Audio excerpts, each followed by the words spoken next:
This is Johnny Cerrucci with another Mig-Mag special report.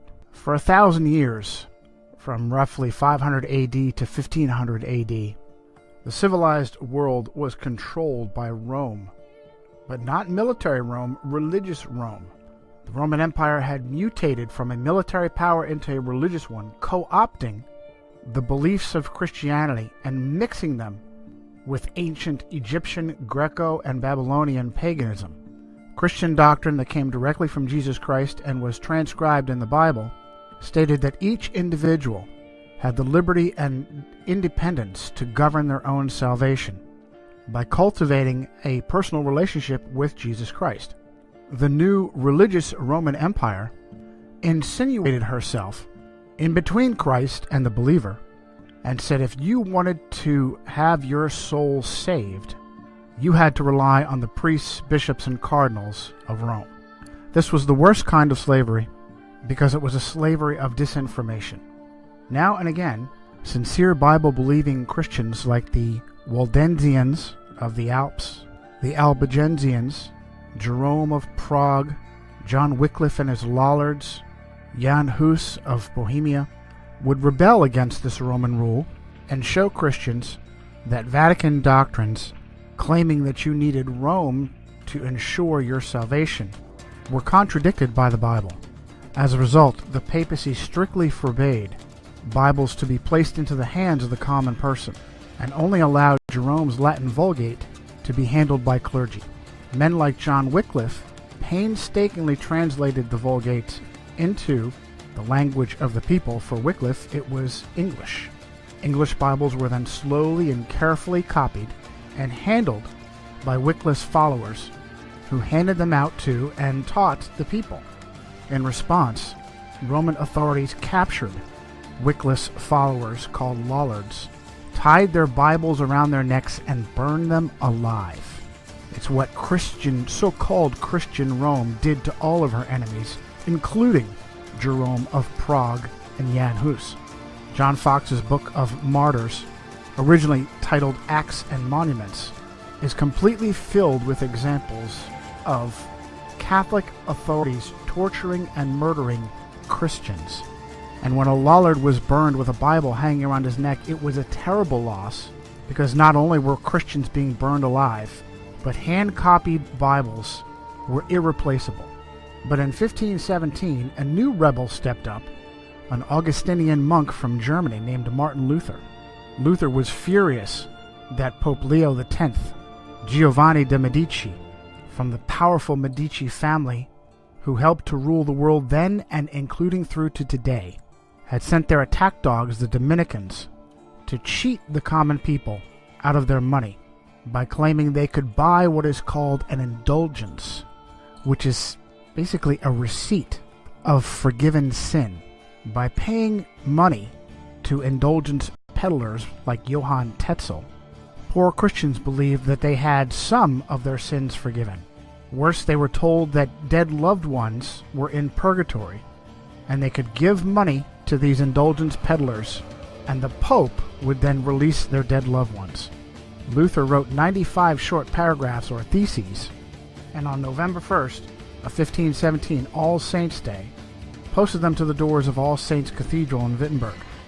But what was different about Martin Luther's protest and the protests of previous Christians was the movable type printing press of Johannes Gutenberg. The 95 theses were translated and replicated by the Gutenberg press and spread like wildfire. Martin Luther instantly shot to number 1 on the Vatican hit list. Now remember, he was an Augustinian monk. But that didn't matter. He was waking people up and freeing them from the Roman chains, and for that he needed to be stopped. He was kidnapped by his benefactor, Frederick the Wise of Saxony, and held at Wartburg Castle for several months to protect him from Vatican assassins. During that time, he translated the Bible into vernacular German, and it may have been the most important thing he ever did, starting with the New Testament and then later the Old Testament. But now the Gutenberg press started printing off large quantities of common language Bibles, and the fires of the Inquisition couldn't keep up. Other brave Christians like William Tyndale, also a Roman Catholic priest, began translating Bibles into the language of their people. Tyndale was English like Wycliffe, and he too was eventually executed by Rome for his crime. But now Rome had a problem. There were too many Bibles and Bible translators to be kept in check by burning them all. A new tactic was born, a tactic that English Cardinal Thomas Wolsey called learning against learning. And that tactic was to discredit the Bible in order to force people to return to accepting Rome as the ultimate authority over their body and soul. In this tactic of learning against learning, Rome would literally rewrite reality and weave a false reality matrix that we now all swim in to this day. For thousands of years, mankind understood the earth to be flat and stationary. Only rarely did men like Pythagoras attempt to claim otherwise. And it's interesting to note that many Freemasons consider Pythagoras to be one of the first of their craft. But now rewriting our reality as a tactic to discredit the Bible became a top priority in the face of Martin Luther's 1517 Reformation, Protestant Reformation. The Catholic response would be the Counter-Reformation, and it would be spearheaded by a Spanish Templar knight named Ignatius of Loyola and his followers, whom we call today the Jesuits. Their first opportunity came from the Vatican's mathematician, a Polish priest named Nicholas Copernicus. Copernicus gave birth to the modern heliocentric model of the universe with his work De Revolutionibus Orbium Celestium, on the revolutions of the heavenly spheres. Copernicus knew he was weaving a matrix of lies and wanted to hold publication of De Revolutionibus until after his death. But powerful Roman Catholic clergy like Tiedemann Gies, Bishop of Culm, and the papal secretary himself, Johann Wiedmanstadt, forced him to publish in 1543. The facts that Catholic clergy forced Copernicus to publish, or that Copernicus was the Vatican mathematician, or that he received his doctorate in canon law from Bologna University. Canon law are the precepts by which Rome governed nations. Adam Weishaupt was a doctor in canon law. Or that he was a Roman Catholic priest. These have all been swept under the carpet. But Copernicus never married, and even the Catholic Encyclopedia had to note that in 1537 King Sigismund of Poland put Copernicus's name on the list of 4 candidates for the vacant episcopal seat of Ermland, which makes it probable that at least in later life he had entered the priesthood. Also swept under the carpet has been the timing of the publication of De Revolutionibus, right on the heels of Martin Luther's Protestant Reformation. And if that's not clear enough for you, how about this? A Vatican agent named Georg Joachim Redicus, who was originally born Georg de Porus, had insinuated himself into the Luther Reformation and was in Wittenberg when he left to become a close student of Copernicus. Sources like Wikipedia claim that Redicus was sent from reformer Philip Melanchthon, a dear friend of Martin Luther, but it is absolutely Roman Catholic disinformation. In the Table Talk of Martin Luther, the great reformer is quoted as having said, "There is talk of a new astrologer who wants to prove that the earth moves and goes round instead of the sky, the sun, the moon, just as if somebody were moving in a carriage or a ship might hold that he was sitting still and at rest while the earth and the trees walked and moved. But that is how things are nowadays. When a man wishes to be clever, he must needs invent something special, and the way he does it, he must needs be the best. The fool wants to turn the whole art of astronomy upside down. However, as Holy Scripture tells us, so did Joshua bid the sun to stand still, and not the earth." In his lectures on the book of Genesis, Luther said, "We Christians must be different from the philosophers in the way we think about the causes of these things. And if some are beyond our comprehension, like those before us concerning the waters above the heavens, we must believe them and admit our lack of knowledge rather than either wickedly deny them or presumptuously interpret them in conformity with our own understanding." The great reformer Jean Calvin, also known as John Calvin, called Copernicus a dreamer who has a spirit of bitterness and contradiction, reprove everything and prevent the order of nature. We will see some who are so deranged, Calvin said, not only in religion, but who in all things reveal their monstrous nature, that they will say that the sun does not move, and that it is the earth which shifts and turns. When we see such minds, we must indeed confess that the devil possesses them, and that God sets them before us as mirrors in order to keep us in his fear. So it is with all who argue out of pure malice, and that happily make a show of their imprudence. When they are told this is hot, they will reply, no, it is plainly cold. When they are shown an object is black, they will say, no, it is white, and vice versa.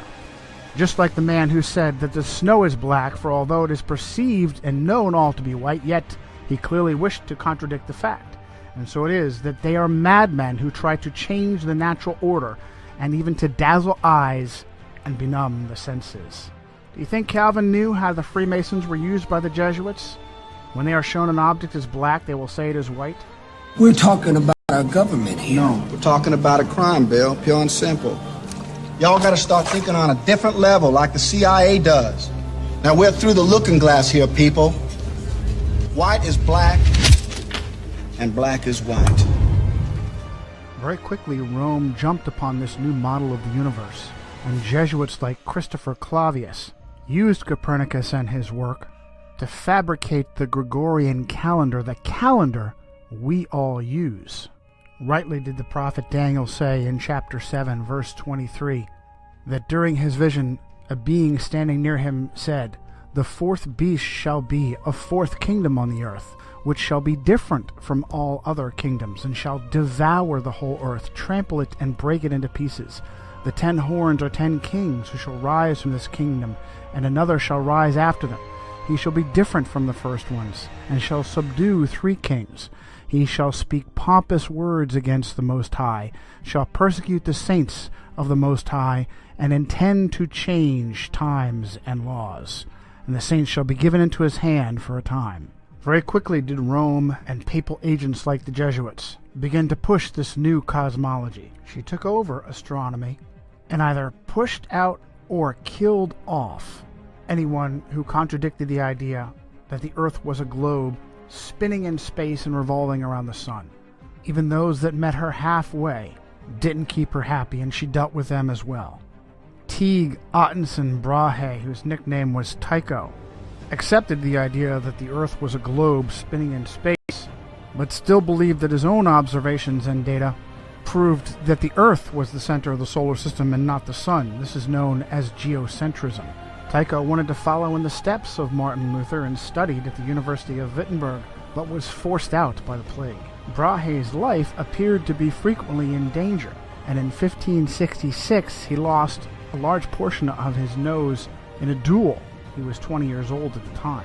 He later died under mysterious circumstances at the very young age of 54.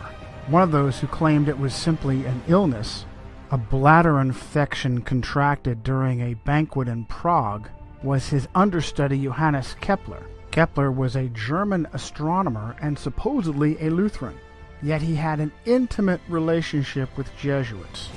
In 1597, Archduke Franz Ferdinand II of Austria banished all Protestants, good Roman Catholic that he was, and Kepler fled to Hungary. But the Jesuits intervened and convinced Ferdinand to allow him to return. Kepler grew up with a Jesuit uncle under the same roof of their house in Wilderstadt. Uncle Sidaldus was a Jesuit astrologer who also kept a wife.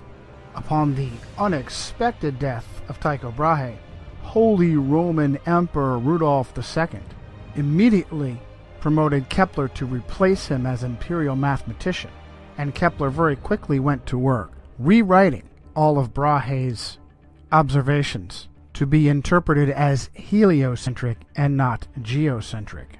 In a paper titled Kepler's Relation to the Jesuits, Dr. Jörg Schuppner at the University of Leipzig noted that it is well known that the order of the Jesuits was the most important and the most active Catholic order in the field of science during the 17th and 18th centuries. One field of particularly intensive successful study carried out by the Jesuits was astronomy. Many of their names are associated with the important discoveries in the history of astronomy, such as the discovery and mapping of moon craters. It is nearly impossible to list all the names of those who made serious contributions as astronomers or mathematicians. One aspect of the considerable role the Jesuits played in the history of astronomy was their support of Johannes Kepler. Some of them stood in extensive correspondence with Kepler.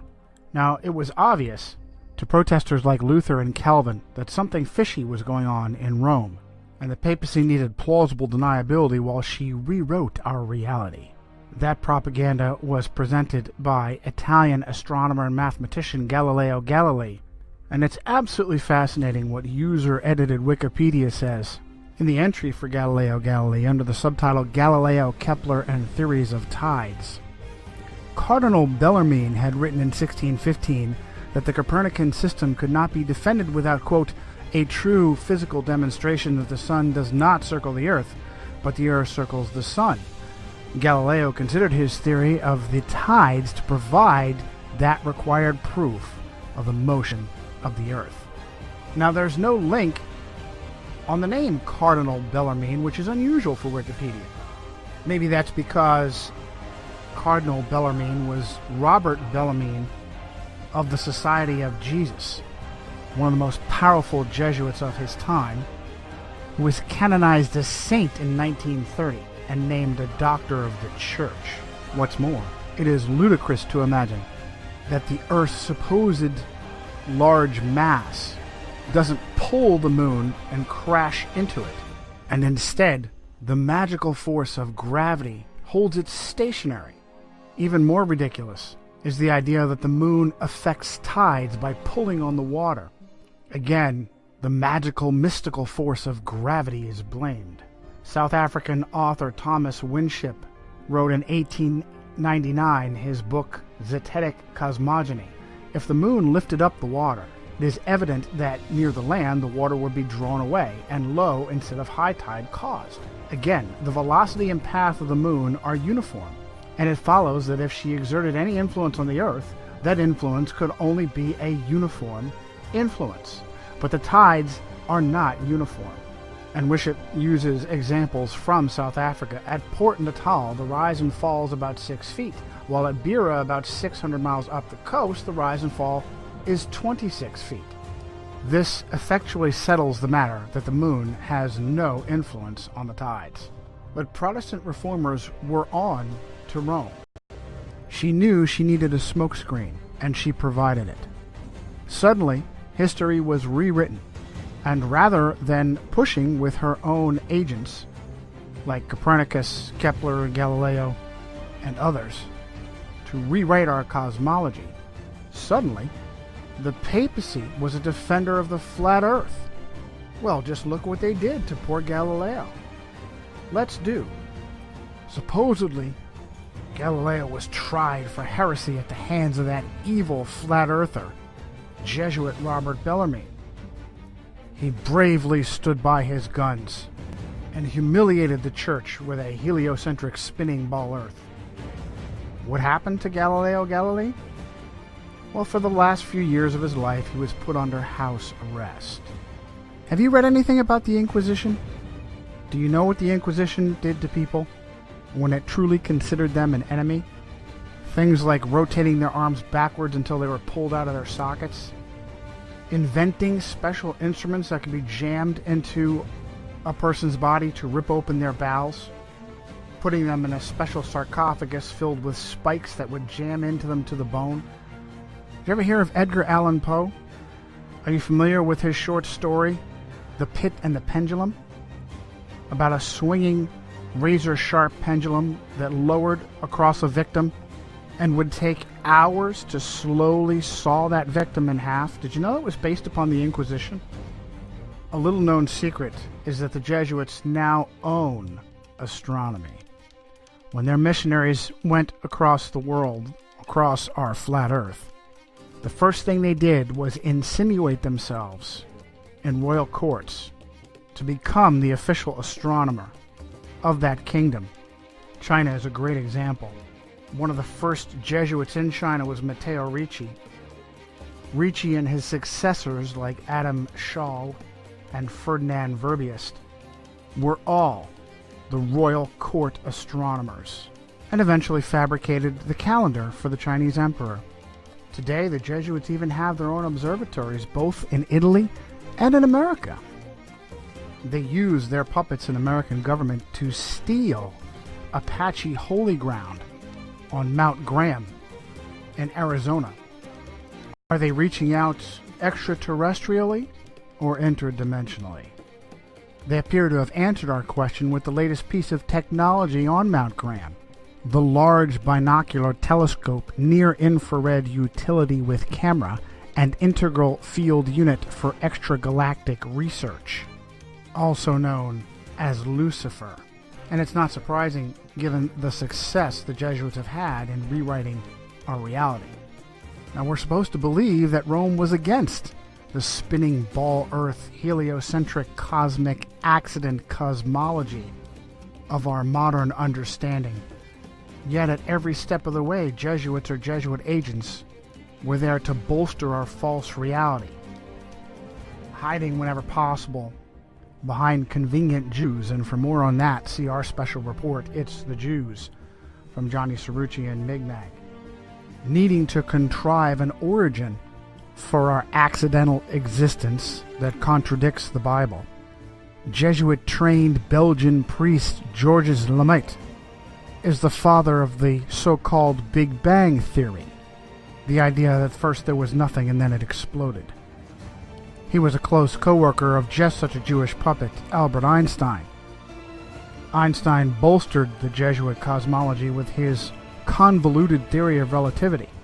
The problem was that observations of both scientists and laymen weren't matching what so-called astronomers were telling us. And so Einstein fabricated the theory of relativity, claimed that your reality was relative to the time-space continuum. It is purposefully almost impossible to understand. You're just supposed to trust science and astronomy. The Jesuits then jumped on with dinosaurs and Charles Darwin to claim the Earth is billions of years old. And wherever Darwin's theory of evolution had holes, Jesuits stepped up to fill the gap.